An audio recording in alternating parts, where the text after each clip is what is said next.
সূরা বাকারা থেকে ২১ নম্বর আয়াত তেলাওয়াত করেছি। খুব কম সময়ে আল্লাহ তাআলা কি বলেছেন এই আয়াতে কথাগুলো আমরা শুনব। পারবো তো ইনশাল্লাহ? আমি কোনো ভূমিকায় যাচ্ছি না, সরাসরি মূল আলোচনায় চলে যাচ্ছি। যে ভাইরা দাঁড়িয়ে আছেন আল্লাহর হস্তে ভিতরে চলে আসেন। আপনারা যারা মানুষ তাদেরকে বলছি ভিতরে আসেন। আমাদের মাহফিলে অনেক সময় অমুসলিমরাও আসে, হিন্দুরাও আসে, আমরা তাদের বসতে বলি না, লজ্জা পায় বসতে বললে। ওই রকম সারা মুসলমান যারা আছেন আল্লাহর হস্তে বসেন,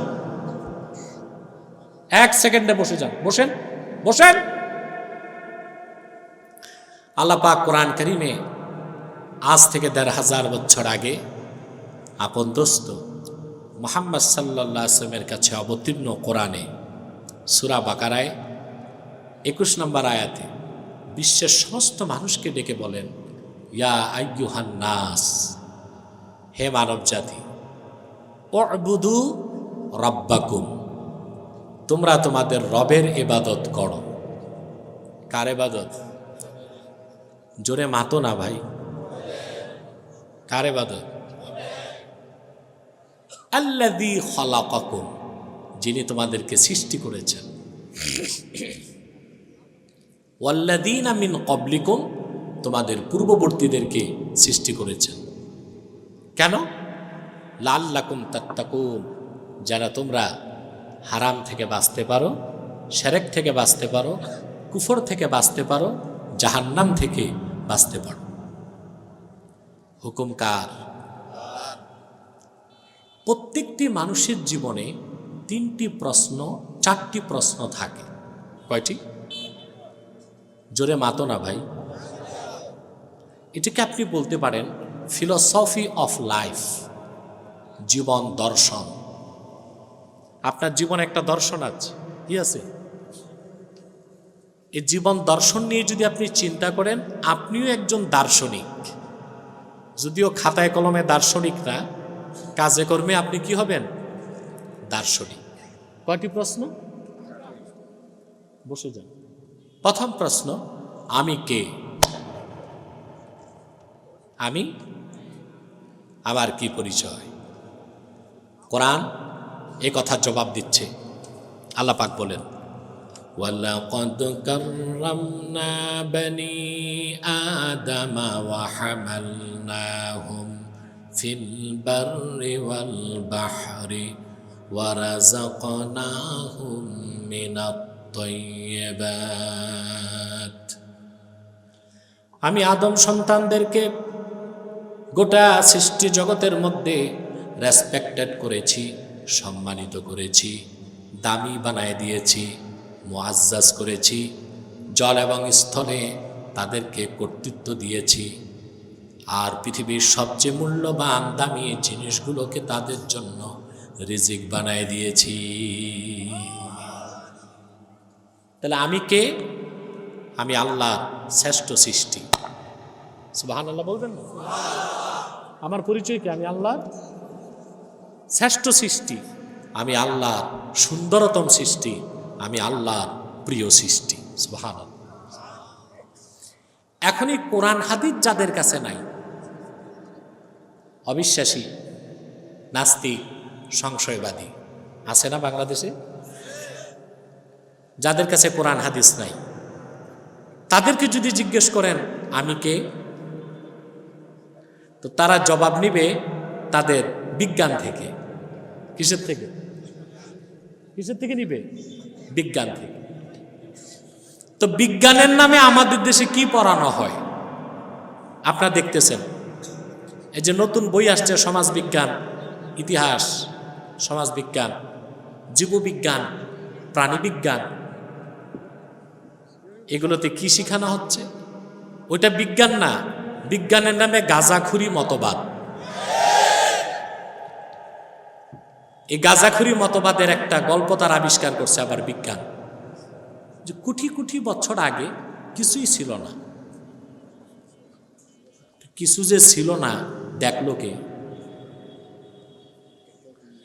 বিজ্ঞান মানে তো প্রমাণ। বিজ্ঞান মানে কি? যেটা প্রমাণ নাই ওটা অনুমান, আর অনুমান কখনো বিজ্ঞান হয় না। বাংলাদেশে বিজ্ঞান বইতে অনুমানকে বিজ্ঞান নাম দিয়ে পড়ানো হচ্ছে। কোটি কোটি বছর আগে কিছুই ছিল না, দেখলো কে? জবাব নাই। তারপর কি হলো? প্রচুর ক্রিস্টাল আকাশ থেকে পড়ছে, গলে গেছে, পানি হয়ে গেছে। তারপর কি হইল? তারপর হলো উল্কা বৃষ্টি। উল্কা বৃষ্টির কারণে প্রচুর নাইট্রোজেন, হাইড্রোজেন, অক্সিজেন পৃথিবীতে আসলো। তারপর কি হলো? তারপর এইগুলো মিলে জিলে একটা এককোষী জীব অ্যামিবা হয়ে গেছে। তারপর কি হলো?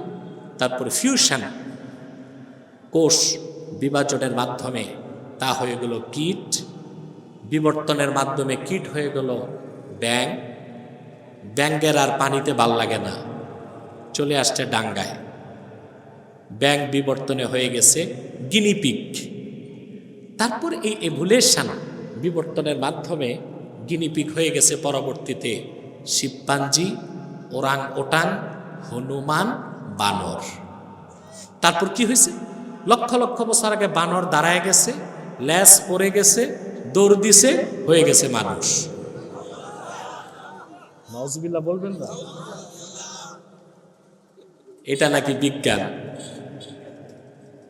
এটা বিজ্ঞান? দুনিয়ার সমস্ত সায়েন্টিস্ট একমত, the theory of evaluation is not a scientific fact.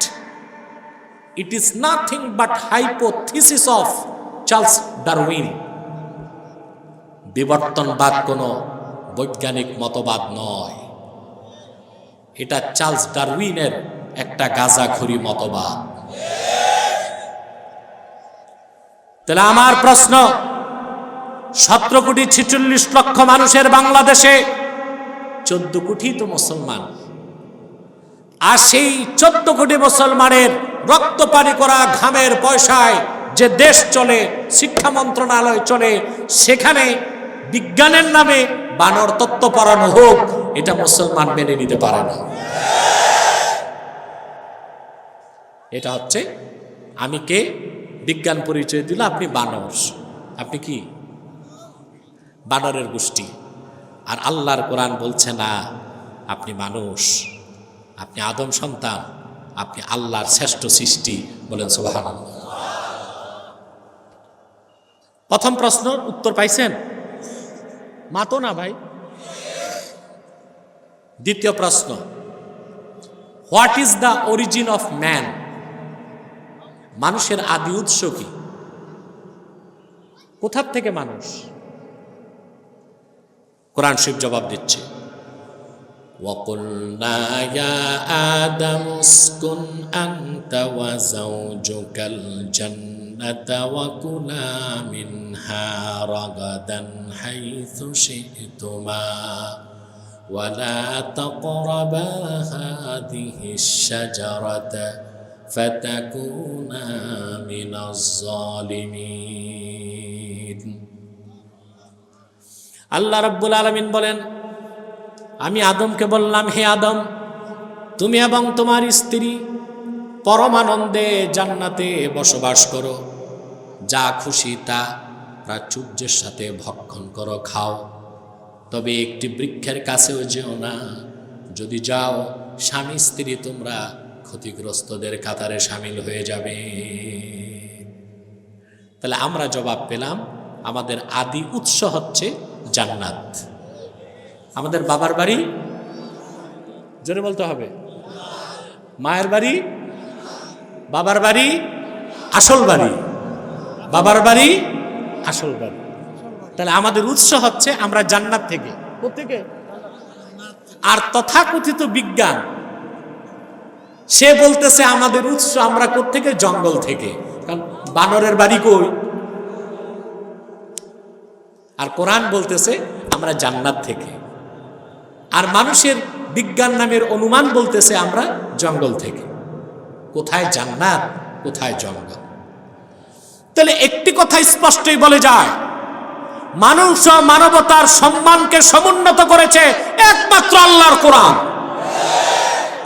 আর তথাকথিত বিজ্ঞান মানুষ ও মানবতাকে বুলণ্ঠিত করেছে, ঠিক কিনা? তৃতীয় প্রশ্ন, মানুষের জীবনে কয়টা প্রশ্ন? সব ভুলে গেছো? তৃতীয় প্রশ্ন, আমার ফাইনাল ডেস্টিনেশন কি? আমার গন্তব্য কি? আমি আবার কোথায় যাব? প্রশ্ন আসে না? আল্লাহ পাক জবাব দিচ্ছেন, আল্লাহ পাক বলেন, কাইফা তাকফুরুনা বিল্লাহি ওয়া কুনতুম আমওয়াতান ফাআহইয়াকুম সুম্মা ইউমীতুকুম সুম্মা ইউহয়ীকুম সুম্মা ইলাইহি তুরজাউন। তোমরা কেমন করে আল্লাহর কুদরতকে অস্বীকার করো? তোমরা ছিলে মৃত, আল্লাহ তোমাদের জিন্দা করেছেন, আবার তিনি তোমাদের মৃত্যু দিবেন, আবার তিনি তোমাদেরকে জিন্দা করবেন, অতঃপর তোমরা সকল মানুষ দলবদ্ধভাবে প্রত্যাবর্তিত হবে সেই মহান আল্লাহর কাছে। তাহলে আমাদের গন্তব্য কি? আখিরাত। গন্তব্য কি? কয়টা প্রশ্ন হলো? চতুর্থ প্রশ্ন, কেন? প্রথম প্রশ্ন, আমি কে? জবাব পেয়েছি। আমি কোত্থেকে? জবাব পেয়েছি। আমি কোথায় যাব? জবাব পেয়েছি। চতুর্থ প্রশ্ন, কেন? আমি কেন সৃষ্ট হলাম? আপনার বিজ্ঞান বলতেছে আমরা কেন হইলাম? বলে it is nothing but natural selection. এটা প্রাকৃতিক নির্বাচন। নাউজুবিল্লাহ বলে, মানে এমনি এমনি হয়ে গেছে। এমনি এমনি কিছু হয়? এমনে এমনে হয়ে গেছে, এটা সবচেয়ে বড় অবৈজ্ঞানিক কথা। আমার দেশে যারা নাস্তিক, অ্যাথিস্ট, এগুলো 2 পাতা বিজ্ঞান পড়ছে। 2 পাতা বিজ্ঞান পড়লেই নাস্তিক হয়। বিজ্ঞানের নামে ডারউইনের গাঁজাখুরি মতবাদ পড়লেই নাস্তিক হয়। আর আল্লাহর কোরআন যখন সিনায় চলে আসে, তখনই মানুষ সত্য এবং মহাসত্যের সন্ধান পেতে পারে। তার চেয়ে বড় বিজ্ঞান আর কিছু হতে পারে না। চতুর্থ প্রশ্ন, কেন? আমি কেন সৃষ্ট হলাম? তার জবাব আল্লাহ দিয়েছেন, ওয়ামা খালাকতুল জিন্না ওয়াল ইনসা ইল্লা লিয়াবুদুন। আমি জিন আর মানুষকে সৃষ্টি করেছি শুধুমাত্র আমার ইবাদতের জন্য। তাহলে আমাদের চতুর্থ প্রশ্নের উত্তর কি? আমরা কেন হয়েছি? জোরে কও বাবা। কার ইবাদত? সেজন্য আল্লাহ রাব্বুল আলামিন সূরা বাকারার 21 নম্বর আয়াতে বলেন, ইয়া আইয়ুহান নাসু উবুদু রাব্বাকুমুল্লাযী খালাকাকুম ওয়াল্লাযীনা মিন ক্বাবলিকুম লাআল্লাকুম তাত্তাকুন। হে মানব জাতি, তোমরা তোমাদের রবের ইবাদত করো। সুবহানাল্লাহ।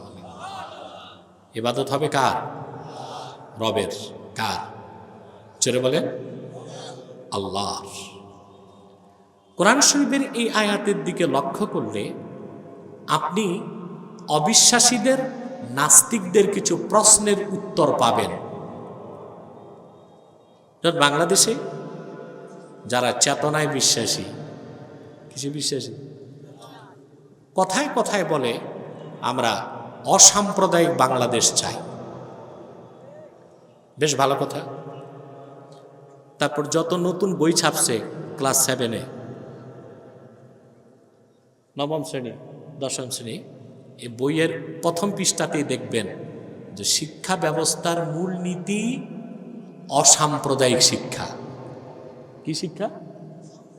অর্থাৎ শিক্ষার মাধ্যমে কোনো সম্প্রদায়কে পৃষ্ঠপোষকতা করা হবে না। যে তাই হতো তো 7ম শ্রেণীর ইতিহাস ও সমাজ বিজ্ঞান বইতে মলাটের মধ্যে ভারতের বিহারের মন্দিরের ছবি কেন দেওয়া হলো? এটা কোন সাম্প্রদায়িকতা?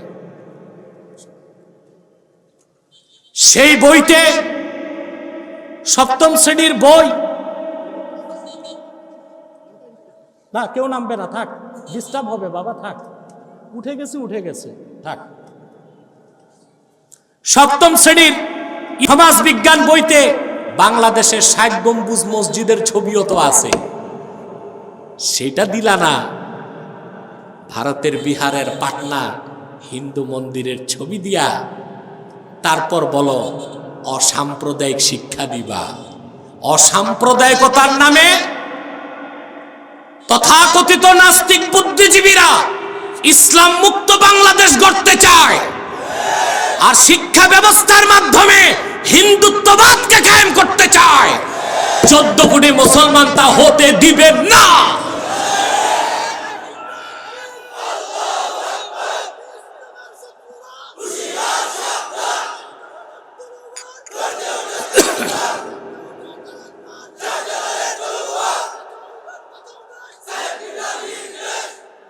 সম্মানিত সুধী, অসাম্প্রদায়িকতার কথা বলে সবচেয়ে মজার কথা, একমাত্র ইসলামই অসাম্প্রদায়িক, আর যত ধর্ম আছে সব সাম্প্রদায়িক। সাম্প্রদায়িক কাকে বলে? যেই ধর্মটা একটা সম্প্রদায়ের জন্য, ওইটা সাম্প্রদায়িক। ওটা কি?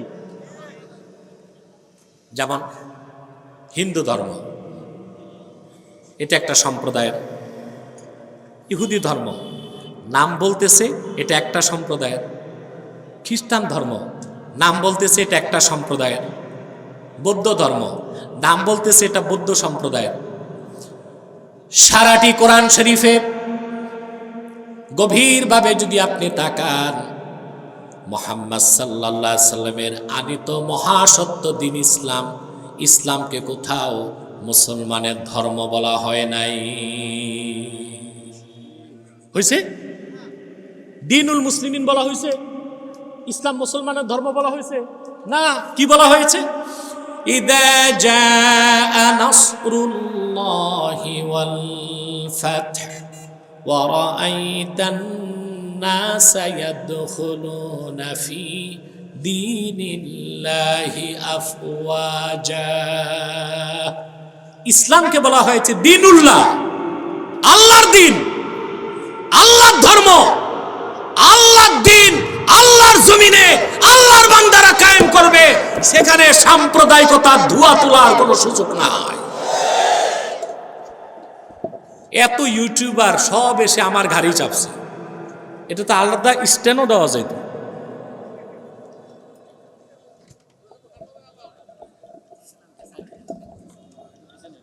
টাইট করো, টাইট করো।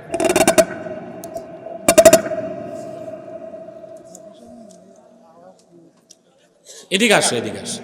সকল গোলমালের মূলে তার হাতে দেখেন কি? এই সুতা জড়িবুটাই সব শেরকি কাজ।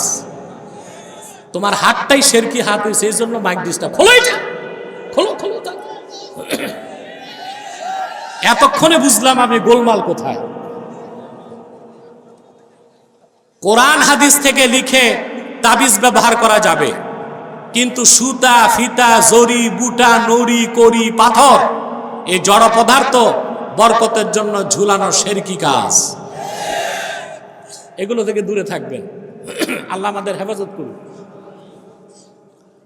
তাহলে ইসলামকে আল্লাহ কি মুসলমানের ধর্ম বলেছেন? দিনুল্লাহ, এটা কার দিন? তাহলে একমাত্র ইসলাম সাম্প্রদায়িকতার ঊর্ধ্বে। ইসলাম কায়েম হলেই কোন রাষ্ট্রে সকল সম্প্রদায় তাদের ন্যায্য অধিকার পেতে পারে। 2 সূরা বাকারার 21 নম্বর আয়াত লক্ষ্য করলে দেখবেন, এই আয়াতের মাধ্যমে আল্লাহ রাব্বুল আলামিন ইসলামের সার্বজনীনতার কথা তুলে ধরলেন। সমস্ত পৃথিবীতে আল্লাহর হাবিব মুহাম্মদ সাল্লাল্লাহু আলাইহি সাল্লামের উম্মতের ঈমানদার যারা ইসলামের ধারক বাহক, তারা দিন ইসলামের প্রচার করার অথরিটি, অধিকার আল্লাহর পক্ষ থেকে পেয়েছে। ইসলাম ছাড়া যত ধর্ম আছে পৃথিবীতে তাদের ধর্ম প্রচারের কোনো অধিকার নাই। বলবেন এটা আবার কেমন গায়ের জোরের কথা? গায়ের জোরের কথা হয়ে যায় না? কথা বলেন না, গায়ের জোরে বলি নাই। এবার ডকুমেন্টস নেন। হিন্দু ধর্মের নিয়ম হচ্ছে অহিন্দু কিয়ামত তক হিন্দু হইতে পারবে না। অহিন্দু হিন্দু হইতে পারবে না। তাহলে আর ধর্ম প্রচারের সুযোগ আছে? কথা বলেন।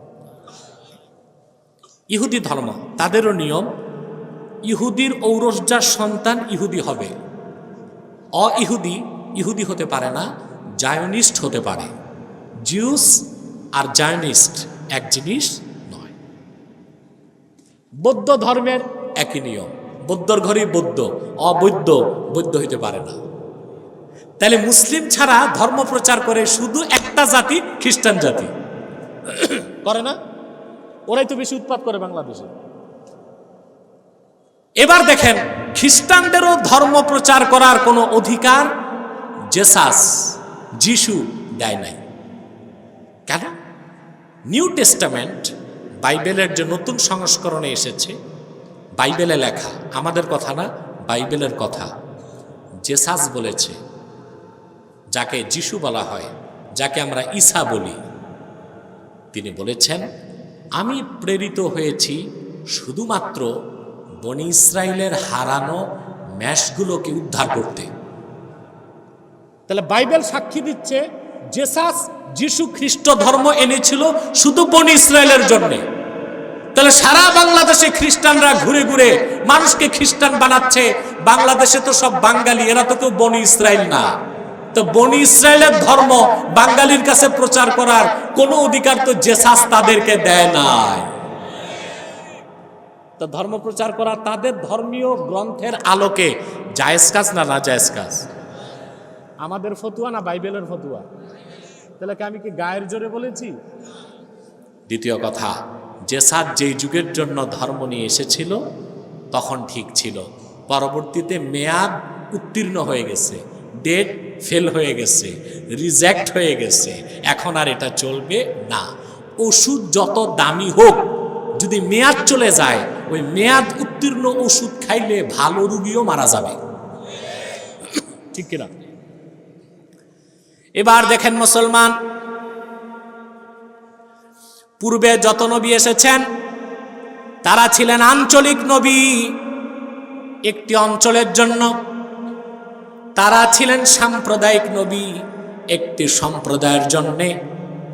কিন্তু ১৫০০ বছর আগে আল্লাহর আখিরি নবী, নবীগণের মাথার তাজ, নূর নবীজি আমার মুহাম্মদ সাল্লাল্লাহু আলাইহি ওয়াসাল্লাম আল্লাহর পক্ষ থেকে কোরআন আনলেন, মহাসত্য দিন ইসলাম আনলেন।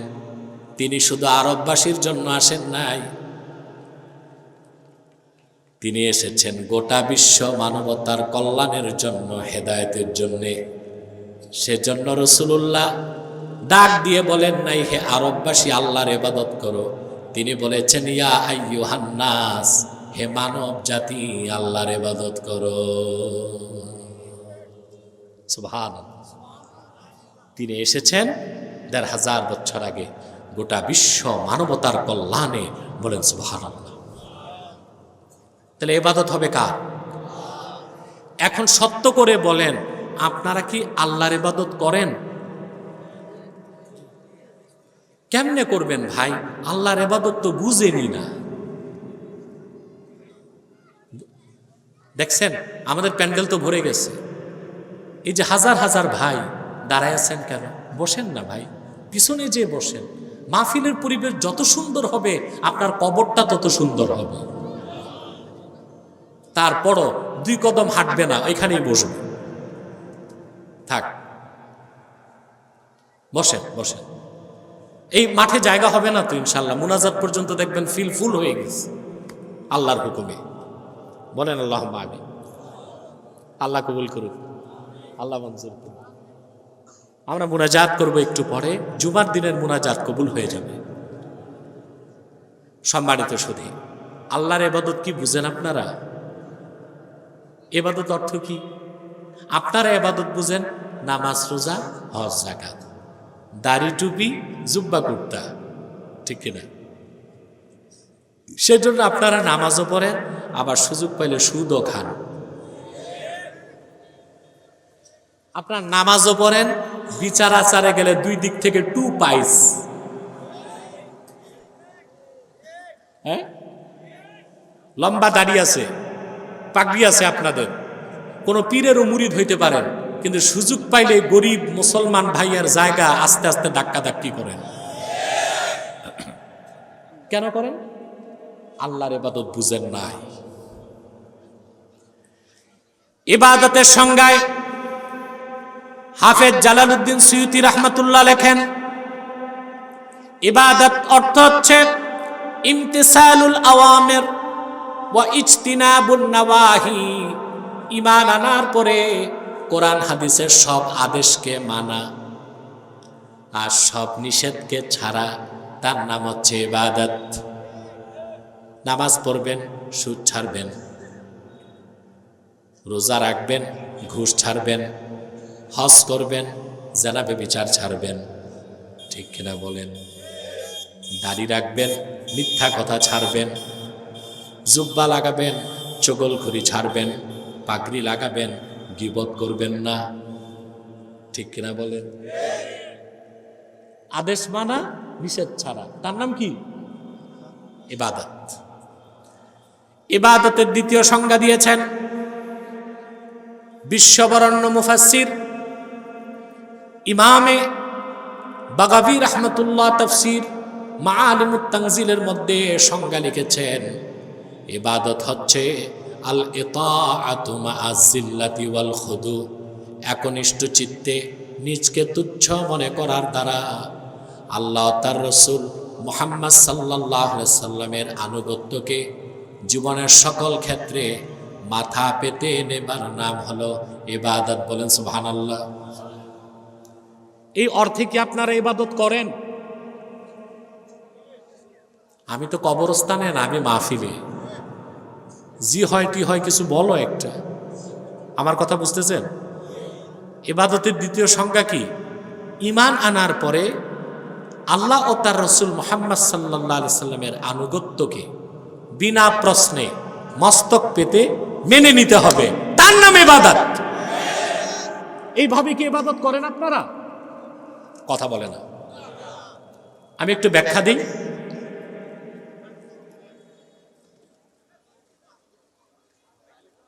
বগ্গা হইছে? হ্যাঁ, সম্মানিত সুধী, আমরা কিন্তু এই অর্থ আল্লাহর ইবাদত করি না, করতে পারি না। কেন পারি না? জুমার নামাজ কয় রাকাত পড়ছি? ফরজ কয় রাকাত?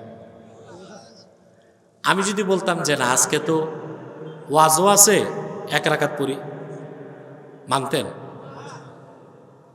আবার যদি বলতাম আজকে তো এত লোক, সবসময় তো 2 রাকাত পড়ি, নামাজই তো ভালো কাজ, আজকে 4 রাকাত পড়ি, মানতেন? কারণ এটা ইবাদত। এটা কি? এই ক্ষেত্রে আল্লাহ তার রাসূলের আনুগত্যকে মানতে হবে। আল্লাহর হাবিব ইরশাদ করেছেন, সাল্লু কামা রাআইতুমুনি উসাল্লি,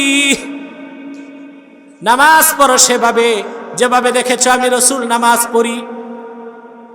1500 বছর আগ থেকে আল্লাহ রাসূলের সুন্নতের অনুসরণে সাহাবীগণ, তারপর তাবিগণ, তাবিনগণ, তারপর তাবিউত তাবিনগণ, তারপরে 1500 বছর পার হয়ে গেছে, সকল মুসলমান 2 রাকাত জুমার নামাজ পড়ে।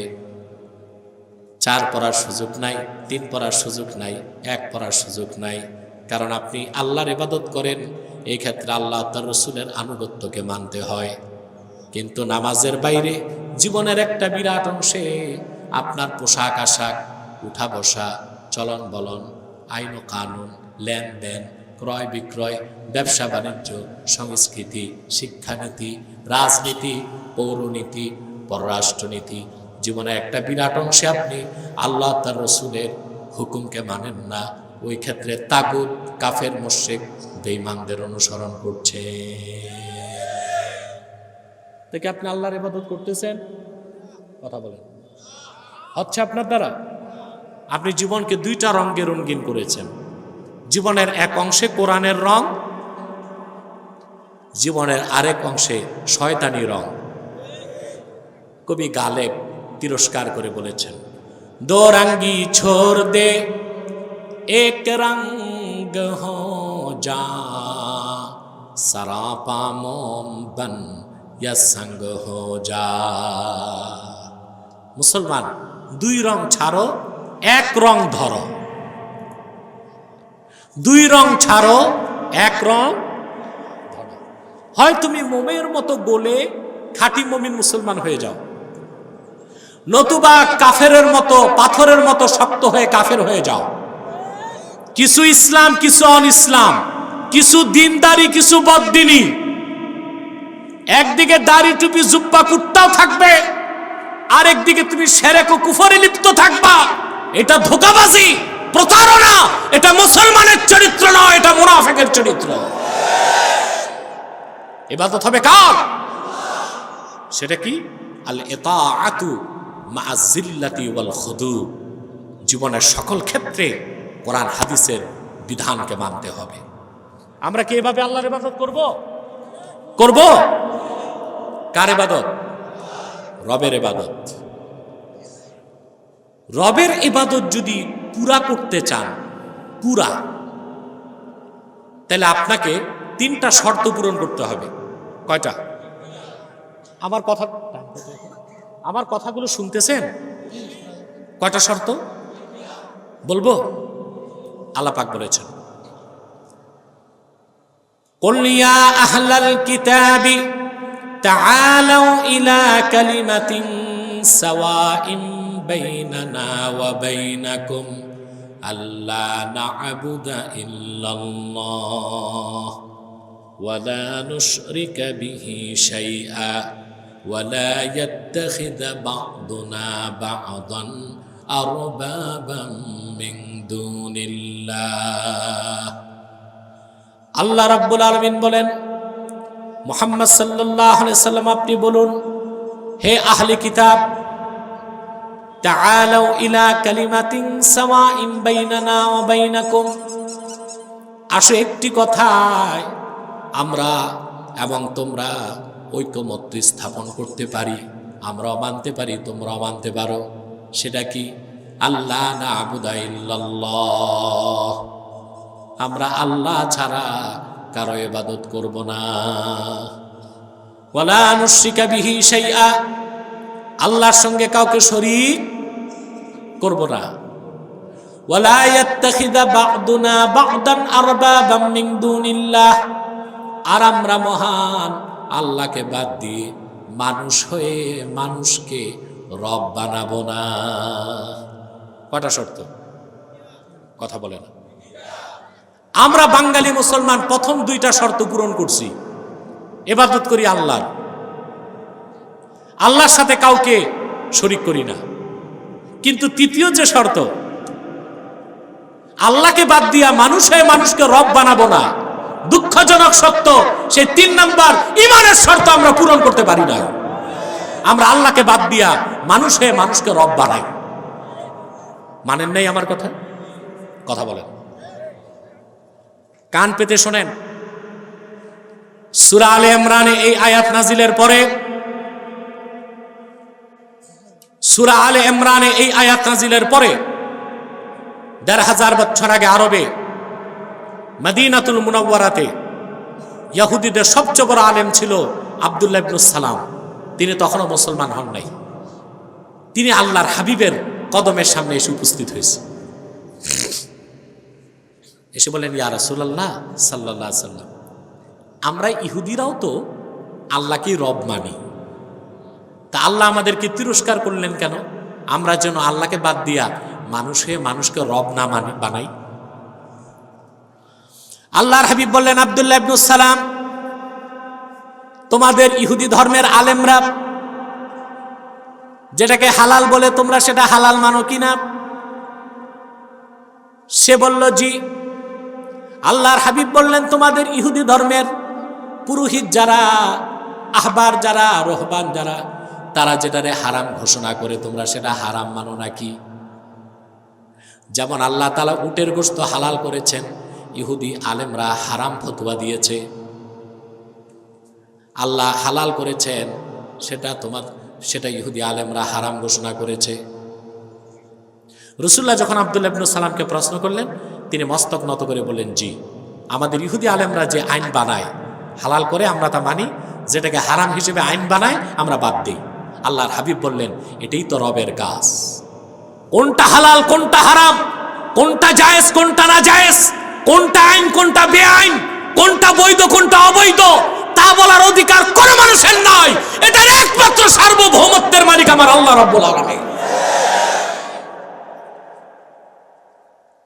আব্দুল্লাহ ইবনে সালাম মস্তক নত করে চলে গেছে।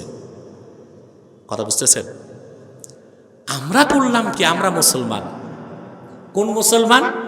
গর্ব করে বলি আমাদের দেশে 3.5 লক্ষ মসজিদ, বা মাদ্রাসা আছে লাখ লাখ, বা মুরিদার ভক্তের তো অভাব নাই, ঠিক কিনা? শ্রোতার অভাব নাই। আপনার এখানে কয়েক হাজার লোক দিনের বেলা। উত্তরবঙ্গে আমি প্রোগ্রাম করে এসেছি পাবনাতে গত সপ্তাহে, আপনারা দেখেছেন মিডিয়াতে হয়তো বা। দিনের বেলা পাবনা গরিব এলাকা, কয়েক লক্ষ মানুষ, মাঠে ঘাটে জায়গা পায় না, মানুষগুলো গাছে উঠছে। লোকের অভাব নাই, মসজিদের অভাব নাই, মাদ্রাসার অভাব নাই। আমরা আত্মম্ভরিতায় ভুগছি, দেশে আমরা দিন কায়েম করে ফেলেছি, কিন্তু আমরা জানি না আমরা প্যাসেঞ্জার, চালকের আসনে অন্যরা বসে আছে। আমরা যেখানে চাই গাড়ি সেই গন্তব্যে যাবে না, চালক যেখানে যেতে চায় গাড়ি সেই গন্তব্যে যাবে, ঠিক কিনা বলেন? আমরা প্যাসেঞ্জার, আমাদের হাতে কিচ্ছু নাই। সেজন্য আমরা মানুষ হয়ে শুধু হালাল বানাই হারাম বানাই তা না, বরং আল্লাহ যেটা হালাল করছেন আমরা হারাম বানাই, আর আল্লাহ যেটা হারাম করছেন আমরা বাঙালি মুসলমান ওটারে হালাল বানাই। এখন বলেন আমরা কোন কাতারের মুসলমান? আমার কথা বিশ্বাস হয় না? কথা বলেন। আমি একটা উদাহরণ দিই। বিয়ে করা কি? কথা বলেন। কেউ বলছেন ফরজ, কেউ বলছেন সুন্নাত। আমি দ্বন্দ্বে না যাইয়া বলে দিই, সোয়াবের কাজ, নেক কাজ, হালাল কাজ, ঠিক কিনা? বিয়ে করা। আর বিয়েটা আল্লাহর এত বড় নেয়ামত, মুমিন বুঝে এটা কত বড় নেয়ামত, কাফেরই বুঝে না। কাফের কি বুঝবে? ওর তো ওপেন গেট। বিয়েটা আল্লাহর নেয়ামত। আপনি দেখবেন বুড়া মানুষ, প্যারালাইজড, চোখ কান নড়ে না, তারও যদি বিয়ের কথা বলেন একটা হাসি দিবে। দেখেন সব খুশি, স্টেজে দেখেন সব খুশি হয়ে গেছে। সত্যি এটা আল্লাহর পক্ষ থেকে একটা নেয়ামত, ঠিক কিনা? কোরআন শরীফে আল্লাহ বিয়েকে বৈধ করেছেন। আল্লাহ বলেন, ফানকিহু মা তাবা লাকুম মিনান নিসাই মাসনা ওয়া থুলাসা ওয়া রুবা' ওয়া ইন খিফতুম আল্লা তা'দিলু ফাওয়াহিদা। তোমরা তোমাদের পছন্দের মেয়েদেরকে বিয়ে করো 2টি, পারলে লাগলে 3টি, পারলে লাগলে 4টি, আর যদি ইনসাফ করতে না পারো তাহলে 1টি। ইনসাফ করতে না পারলে? আমরা যারা সাবকন্টিনেন্টে আছি, বিশেষ করে বাঙালি, ডালে ভাতে বাঙালি, আমাদের বডি ফিটনেস এমন নাই যে 3টা-4টা বিয়ে করবেন। বডি ফিটনেস থাকলেও ইকোনমিক্যাল ফিটনেস নাই, ঠিক কিনা? আমি দেখছি বাংলাদেশে যার 2 বউ, প্রতিদিনই তার ঘরে 2য় বিশ্বযুদ্ধ 3য় বিশ্বযুদ্ধ চলতে থাকে। ইনসাফ করা সম্ভব হয় না। সেজন্য আল্লাহ বলছেন যদি ইনসাফ করতে না পারো তাহলে 1টা। তো বিয়ে করা হালাল কিনা? ইসলামে বাল্য বিবাহ বলতে কিচ্ছু নাই, বালেগ বিবাহ আছে। কি আছে? বাল্য বিবাহ বলতে কোনো কিছু কি আছে? বালেগ বিবাহ। বালেগ বিবাহ মানে ছেলে বালেগ, মেয়ে বালেগা। তার মানে সে মেন্টালি ম্যাচিউরড, ফিজিক্যালি ম্যাচিউরড, তার ম্যাচুরিটি চলে আসছে।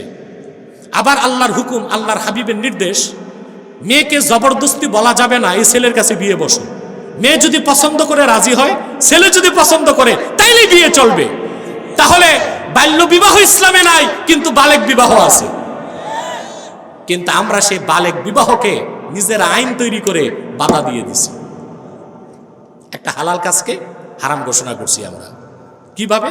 আমরা বলি ছেলের বয়স 21 হতে হবে, মেয়ের বয়স 18। এর আগে যদি বিয়ে হয় বিনা নোটিশে পুলিশ উপস্থিত হবে, দোনো বিয়াই অ্যারেস্ট, মেহমানরাও অ্যারেস্ট, বাবুর্চি গেছে সেও অ্যারেস্ট। এমন কেউ যে বিয়ে পড়ায় কি যেন, না না না না, তাকে কাজী বলবেন না। ইসলামী রাষ্ট্রে শরিয়া আদালতে বিচারপতিকে বলা হয় কাজী। আর আপনাদের দেশে যে বিয়ে পড়ায় দৌড়ায়, এক বগলে ছাতা আরেক বগলে খাতা, এটা ম্যারেজ রেজিস্টার। এটা কি এই যে উঠে যাচ্ছে, এটা হচ্ছে ঘটক বা বিয়ে পড়ায়, ঠিক কিনা? সব অ্যারেস্ট। তাহলে দেখা যাচ্ছে একটা হালাল কাজকে আপনারা হারাম করছেন, করছেন না? করছেননি হারাম? যেটা দিয়েই করেন করছেননি। আল্লাহ তো বয়স বান্দা দেন নাই। ইসলামের হুকুম বালেগ হয়েছে, বিয়ে চলবে যদি ছেলে মেয়ে রাজি হয়। ওইটাকে আপনারা হারাম করছেন। অপরদিকে আপনারা গণতান্ত্রিক, আপনাদের ডেমোক্রেসি আছে, আপনাদের লিবার্টি স্বাধীনতা আছে, আপনাদের বাক স্বাধীনতা আছে, মুক্ত চিন্তা আছে। সেই দোহাই দিয়া ছেলে মেয়ে বয়স যাই হোক, একটু পার্কে, রেস্তোরাঁয়, জঙ্গলে আর চা বাগানে যদি একটু মন দেয়া নেয়া করে একটু ফ্রি মিক্সিং লিভ টুগেদার হয়, তাতে সমস্যা কি? বাচ্চা মানুষ একটু করতেই পারে। তাহলে একটা হারামকে আপনারা বৈধ জায়েজ করলেন, আর একটা হালালকে আপনারা না জায়েজ করলেন। এটাই হচ্ছে সবচেয়ে বড় শিরকের অন্তর্ভুক্ত।